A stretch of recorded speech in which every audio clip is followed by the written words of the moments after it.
Hey, shalom everyone, this is Chris Shoemaker, also known as Yehuda Ben Shomer, and welcome to the Daily Drosh. Today's Daily Drosh is taken from Numbers chapter 30, and it's dealing with the process of making vows, but specifically women making vows. And here's another example in the Torah where God just totally flipped the script on the customs and traditions of the day among the nations and among the people, because in that day and time, women had no rights. They couldn't own property, they couldn't own land, they couldn't own businesses in the majority of the peoples of that day and time, and they were considered property to be sold, to be traded. The husband just ruled with an iron fist. But here, God gives more power to women in the form of making vows. And he basically says that when a woman makes a vow, that she has to keep it. The only exception is that if the girl is underage, in other words, still living under her father's roof and not married, that if her father hears the vow, and then there's only a 24-hour time limit where the man has any kind of say or power. On the day he hears of the vow, if he agrees with it and says nothing, then the vow stands. But if he hears and says and he doesn't like it, he can nullify that vow of that woman. And it's the same with women who are married. If their husband hears that the woman has made a vow with penalties and whatnot, and he says nothing for a 24-hour period, then he can't come back later and nullify that woman's vow that she made. The vow must stand.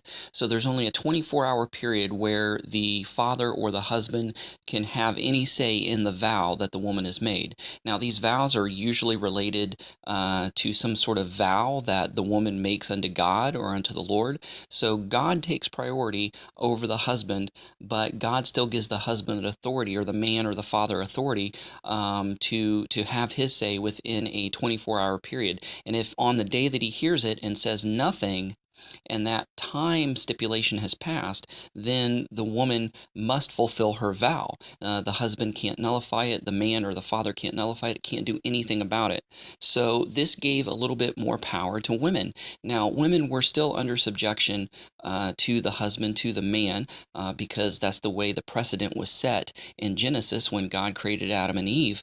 But it was never to be a situation where the man lorded over the wife in a heavy-handed, unloving way and treated her as commodity, as property. Because in the Hebrew, in the English, it says that the Lord took a rib from Adam and created the woman. But in the Hebrew, that word rib could also mean side.